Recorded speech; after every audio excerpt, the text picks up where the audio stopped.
মা শোনো, তোমাকে একটা কথা আমি সাফ সাফ বলে দিচ্ছি, আমি আর এর সংসারে ফিরবো না। তুমি জোর করে তোমার নিজের বোনের একমাত্র ছেলের সাথে আমার বিয়ে দিছো, আমি মেনে নিছি। গত 9 মাস ধরে এর সাথে সংসার করার চেষ্টা করছি, কিন্তু এই পাগলের সাথে এই সংসারের ভার আমি আর আমার মাথায় নিতে পারতেছি না। মা কি বললা?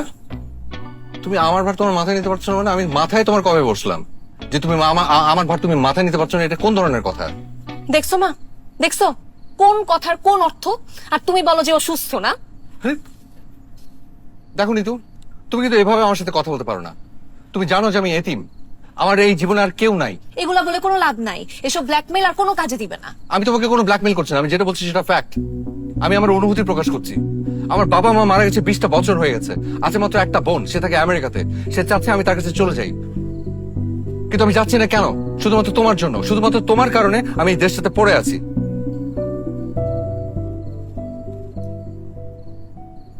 কি হলো? সবাই হা করে আমার দিকে তাকিয়ে আছে কেন? আমি না বুঝি না, আমি একটা কিছু বললেই সবাই মুখ হা করে ফেলে। তো এটা হা করা কি তোমাদের বংশগত সমস্যা? মা শুনছো, তোর বোনের ছেলের কথা শুনছো? এই পাগলটা কি বলতেছে সব?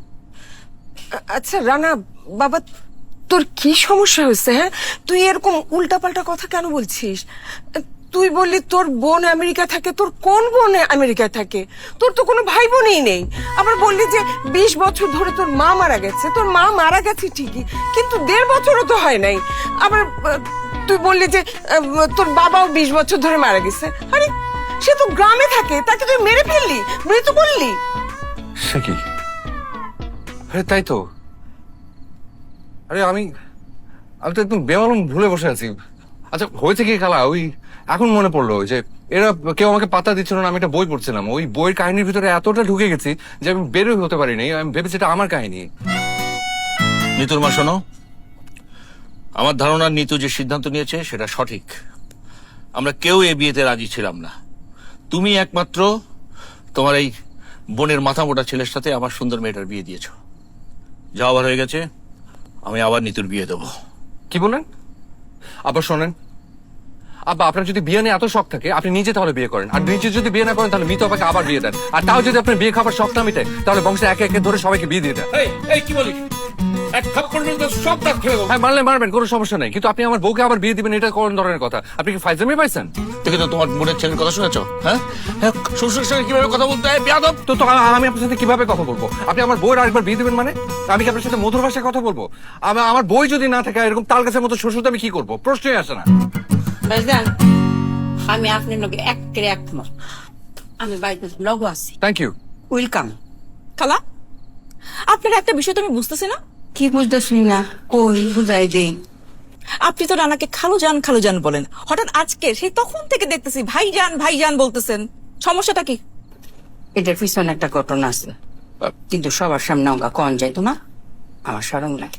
লজ্জা লাগলে তো হবে না, বলতে হবে, বলেন। জুলেখা, কাহিনী কি? তোমাকে ভাইজান বলতেছো কেন?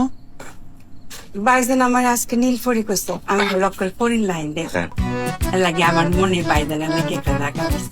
Thank you. My God, I তুমি হারবে না। রানা, সমস্যা কি তোমার? তোমার চরিত্র তো খাতাম, টাটা বাই বাই। নিতু বললো যে পাশের বাসার ভাবিকে নাকি তুমি নীলপরি বলছো, এখন আবার জুলেখা খালার মতো বয়স্ক একজন মহিলাকে তুমি নীলপরি বলতেছো। এসব বলে তুমি কি মেয়েদেরকে হাত করতে চাও? ছি ছি ছি ছি ছি ছি ছি। তোর মাথায় সমস্যা আছে জানতাম, তোমার চরিত্র খারাপ সেটাও জানতাম না। আব্বা, তোমাকে এই পরিবারের একজন ভক্তি তোমার ঘৃণা হচ্ছে। এক টেবিলে বসে তোমার সঙ্গে খেতে আমার আর রুচি হচ্ছে না। তুমি এক্ষুনি আমার বাড়িতে বেরিয়ে যাও, যাও। আচ্ছা ঠিক আছে যাচ্ছি। এই পোলা রোস্টে খেয়ে যাই, গত 3 দিন ধরে নুডলস খেতে খেতে আমি বিরক্ত হয়ে গেছি। খবরদার, তুমি একটু কিচ্ছু খাবে না, যাও যাও আমার বাড়িতে বেরিয়ে যাও। আচ্ছা শুধু রোস্টটা খাইয়ে যাচ্ছি। খবরদার টাচ করবো না, যাও যাও বেরিয়ে যাও।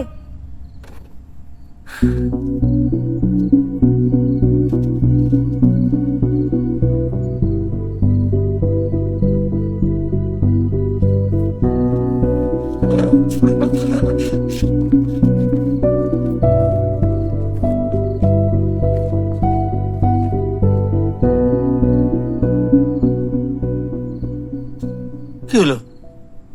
তুই তুই প্লেট ছুঁড়ে মারলি কেন? খাবি না?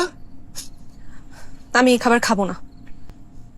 যেই খাবার আমার স্বামী খেতে পারে নাই সেই খাবার আমার মুখে উঠবে না। তোমরা ওকে অপমান করে খাবার টেবিল থেকে বের করে দিছো, তাকে বাসা থেকে একরকম গলা ধাক্কা দিয়ে বের করে দিছো। মানে কি? তুই তো বললি তোর স্বামীর চরিত্রের সমস্যা। না, এই কথা তো আমি বলি নাই, এই কথা তো আপু বলছে। আর তুমি আপুর কথা শুনে ওকে যা তা বলছো। তুমি আমার বাবা, তোমার সম্মান রক্ষার্থে আমি চুপ করেছিলাম। তোমার সাথে আমার স্বামীর সামনে কোন রকম তর্ক করি নাই, কিন্তু আজকে যদি তুমি না হয়ে এখানে অন্য কেউ হয়তো একদম শিক্ষা দিয়ে দিতাম একটা। বুঝলাম না, হঠাৎ করে তো এরকম ফালতু পাগল ছেলেটার জন্য তোর উতলায় উঠলো? ওই চরিত্রহীন ছেলেটার জন্য তুই বাবার মুখে মুখে কথা বলতেছিস? আপু, আমার স্বামী বাচাল, পাগল, মাথা মোটা এগুলো সব ঠিক আছে, কিন্তু ওর চরিত্রে কোনো সমস্যা নেই। ও তাই? তাহলে তুই যে বললি যে পাশের পাশে সাবিলা ভাবিকে সে নীলপরি বলে, আজকে তো চোখের সামনে দেখলি যে জুলেখা খালাকে সে নীলপরি বললো।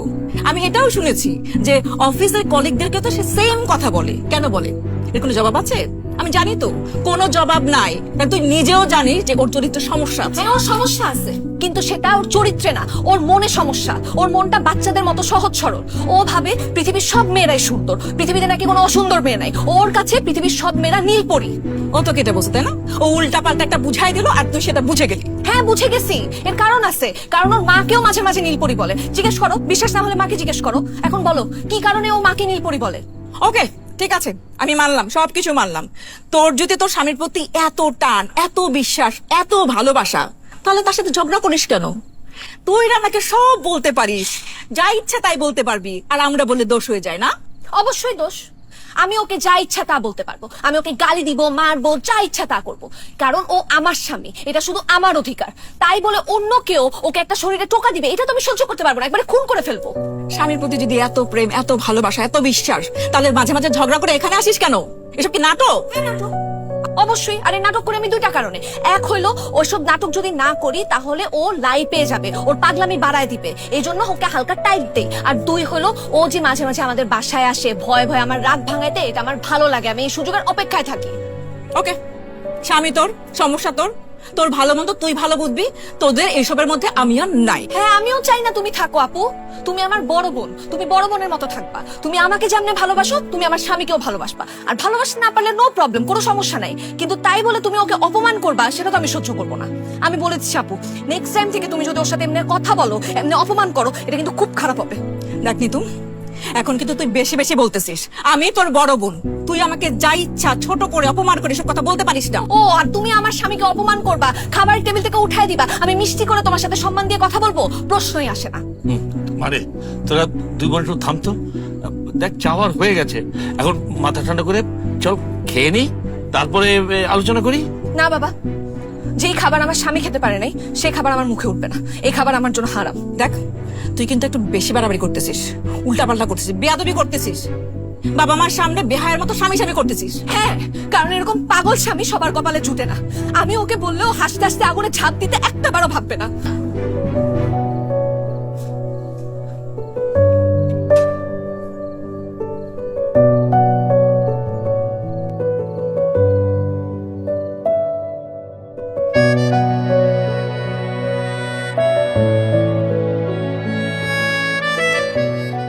হ্যাঁ রে কপাল, এত শখের পোলাও রোজ খেতে পারলাম না, এখন পাউরুটি দিয়ে ডিনার করছি।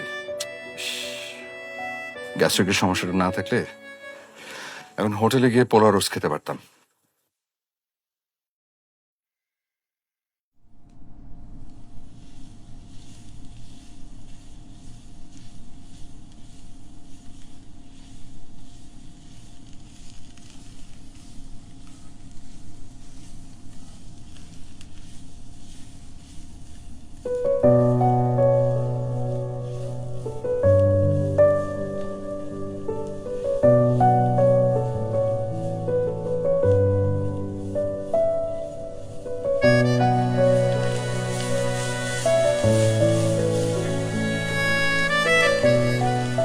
নিতু,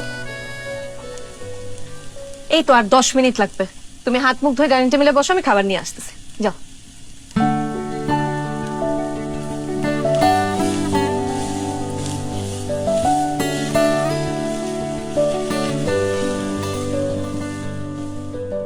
রান্নাটা কিন্তু সেই হয়েছে। তুমি খাবে না? না, তুমি খাও। ফ্রিজ খুলে দেখলাম অল্প একটু মাংস আছে, ভাবলাম রান্না করে ফেলি। এত অল্প রোস্টে তো মনে হয় তোমার মন ভরবে না। আসলে ঠিক বলছো, আমি তো এগুলো খুব পছন্দ করি, তার মধ্যে রোজ দেখলে তোমার মাথা ঠিক থাকে না। কালকে বাজার করে নিয়ে এসো, আবার রান্না করে দিই।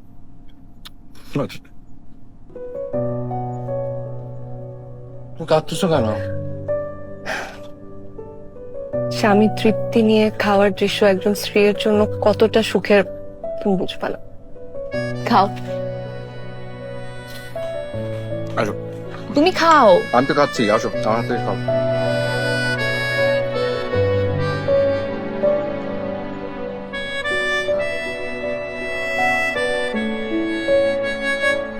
কেমন?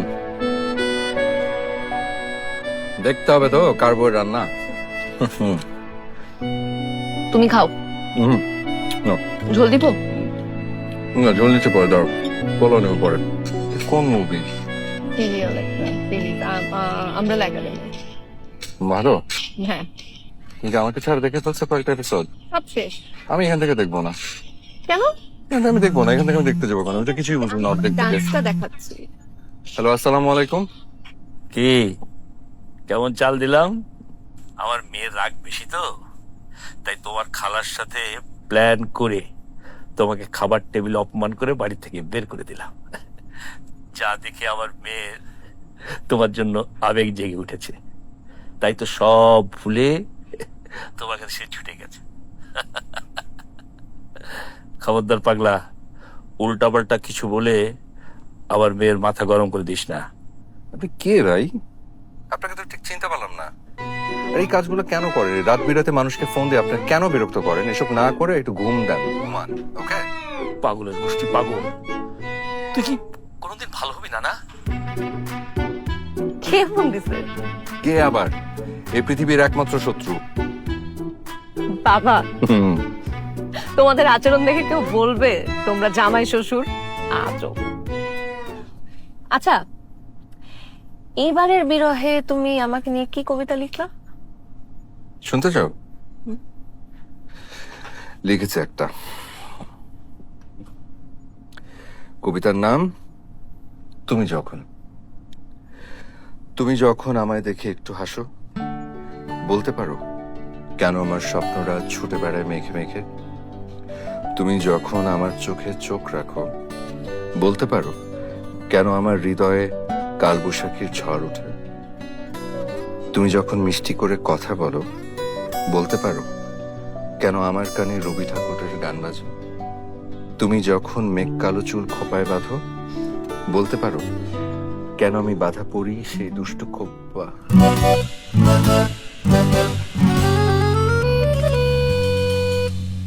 জব্বার। আবার